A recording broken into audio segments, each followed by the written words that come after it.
Foot নিচে, যেটা মাটির নিচে 5 কিলোমিটার জুড়ে বিস্তৃত আছে। আর আমরা এটা পছন্দ করি বা না করি, যখনই আমি আর আমার বন্ধুরা মাটি টাচ করলাম, আমরা অফিসিয়ালি এখানে আগামী 7টা দিন কাটাতে চলেছি। বাবারে, এটা আমার জীবনে করা সব থেকে ভয়ঙ্কর জিনিস। প্রথমত, আমাদের এখন এখান থেকে অনেকটা দূরে যেতে হবে। কেন? যদি ঝড় বৃষ্টি হয় তাহলে এই পুরো জায়গাটা জলে ভরে যেতে পারে, আর সমুদ্রের মতো ঢেউ এসে সবাইকে ভাসিয়ে নিয়ে যেতে পারে। সেই জন্য আমাদের আরো ভিতরে যেতে হবে একটা বেস ক্যাম্প বানানোর জন্য। ভাই এটা পুরো পাগলাম। এটা একটা অন্য জগৎ মনে হচ্ছে। এই কেভ এন্ট্রান্সটা হয়তো দেখতে সুন্দর, কিন্তু দেখে যা মনে হচ্ছে আসলে তা নয়। আর আমরা হয়তো জানি না যে আগামী 7টা দিন আমাদের জীবনের সব থেকে কঠিন সময় হতে চলেছে, সব থেকে বাজে ডিসিশন।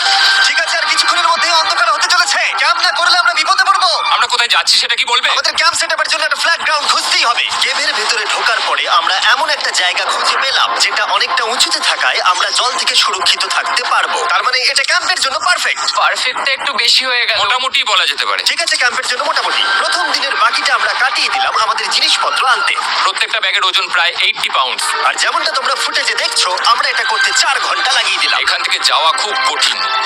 তারপরে আমরা সবাই বেস ক্যাম্পে ফিরে গেলাম। ঠিক আছে, আমরা এখানে লাইট লাগিয়ে দিলাম। আমাদের সব জিনিসপত্র হোম বেসে চলে এসেছে। একটু ক্যামেরাটা ওদিকে দেখাবে? ওদিকটা কিন্তু ভয়ানক অন্ধকার, আর সবসময় এরকমই থাকবে। তাই আমরা ক্যাম্পিং গ্রাউন্ডের জন্য খুব বেশি কিছু করতে পারলাম না। কটা ফুটো করে দড়ি টাঙিয়ে দিলাম। এটা ধরো আর ওঠো দেখি।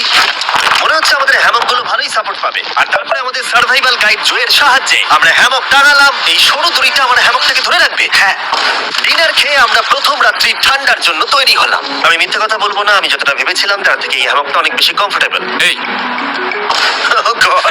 আমি তো আমার চমকেই হাতটা তো গেছিলাম। বড় কেন ভাই?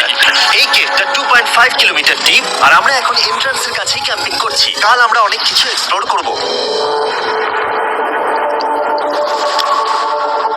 তোমরা কেমন ঘুমালে? ভয়ঙ্কর। ঘুমই হয়নি। এটা সত্যি একটা অস্বস্তিকর পরিবেশ। কেভের উপর থেকে অনবরত আমাদের উপরে জল পড়েই যাচ্ছিল, তাই উপরে একটা প্লাস্টিক চাপালাম, কিন্তু তাও আমাদের হ্যামকের উপরে জল পড়েই যাচ্ছিল। একটা আইডিয়া আছে, চলো শেল্টারগুলোকে ভালোভাবে তৈরি করি। আমার মনে হয় এই প্লাস্টিকগুলোকে জুড়ে দিলে আর জল পড়বে না। বাহ, তুমি তো জিনিয়াস। আমি শুধু একজন ইউটিউবারই নয়, ঠিক আছে? আমার হ্যামকটা এটার উপরে ঝুলছিল। মানে দেখো, আমি আরেকটু হলে হ্যামক থেকে নেমে পড়ে যেতাম। আর আমরা সেই সময় এটা বুঝতেই পারিনি যে এই গর্তটা প্রায় 40 ফুট গভীর। তাই যখন আমি আর শন প্লাস্টিকগুলোকে জুড়ছিলাম, তখন ম্যাক আর কার্ল এই গর্তটা কতটা ভয়ঙ্কর সেটা দেখতে গেল। আমার হ্যামকটা দেখতে পাচ্ছো? ওখানে আমি ঘুমোচ্ছিলাম। এদিকটা দেখো। আর যেহেতু এই কেভে সব একই রকম দেখতে, তাই আমাদেরকে ফলো করা অনেকটাই কঠিন ছিল। এই ম্যাপে তোমরা আমাদের হোম বেস দেখতে পারবে, আর দেখতে পারবে ওরা ওখান থেকে কত দূরে হ্যাঁ, যাচ্ছে। এটা তো খুবই ভয়ঙ্কর। ভাই এটা পাগলামো। আর যখন ছেলেরা র্যান্ডমলি এক্সপ্লোর করছিল, তখন আমি আর শন ক্যাম্পে কাজ করছিলাম। এই স্লিপিং ব্যাগটা এখানে কেন পড়ে? কারণ এটার থেকে পিয়ের গন্ধ বেরোচ্ছে। ইয়া, এটার থেকে শেখা উচিত স্লিপিং ব্যাগ ভাড়া নিতে নেই। আমরা স্লিপিং ব্যাগ কেন ভাড়া নিয়েছি? কেন আমি আমরা জানি। স্লিপিং ব্যাগগুলো কিনে আনতে পারলাম না? আর তারপরে আমরা এই দুটো প্লাস্টিককে জিপ টাই দিয়ে জুড়ে দিলাম। কিছু মনে করো না, এই তরিটার উপরে আমার জীবন বাজি আছে। আর তখন ওইদিকে ম্যাক আর গার্ল তখন ওই গর্তের মধ্যে। ও মাই গড, ম্যাক! আর শেষ পর্যন্ত ওরা একদম নিচে পৌঁছে গেল। এই! আমি তো ভাবলাম সবাই ক্যাম্প নিয়ে কাজ করবে। আমরা শুধু দেখাচ্ছিলাম জায়গাটা কতটা ভয়ঙ্কর। না বললেই হবে, তোমাদের স্কিল নেই। আচ্ছা, ঠিক আছে। আর যদিও ওদের এবার ফিরে আসা উচিত ছিল, কিন্তু কাল আর ম্যাক এটা কতটা গভীর সেটা দেখানোর চেষ্টা করবে। ভাই এটা দেখতে দারুণ লাগছে। তুমি কি নদীটাকে পার করতে পারবে? কিন্তু ওরা এটা জানে না যে এই রিভারটা এই কেভের গোটাটাই জুড়ে আছে। তার মানে এর মধ্যেও আমাদের কিছুটা সময় কাটাতে হতেই পারে। ওই তো ওরা এসে গেছে। এসো। তোমরা রান্না করে রেখেছো তো? হ্যাঁ, রান্না করেছি। ঠিকই বলেছে। একটা নতুন বাড়ি, ঠিক বলেছি তো? একদম। এখন আমাদের একটা ছাদ আছে। আর এটা তো দারুণ। জিমি রান্না বেশ ভালোই আর করেছে। আমরা আমাদের ফায়ার পিটটাকে এই সুন্দর জায়গাটাতে নিয়ে এসেছি। জায়গাটা কেমন? বেশ গরম। আরামদায়ক। এই পাথরগুলো গরমটাকে ধরে রাখবে এবং ওপর থেকে যে পি পড়ছে সেগুলোকে আটকে দেবে। ওটা পি নয়। তাহলে ওটাকে কি বলবো? যদি জানি না, হয়তো বৃষ্টির জল হবে বা না, এটা বৃষ্টি নয়, না, পাথর মানে ইয়ে করছে। এই একটু উপরে দেখাও।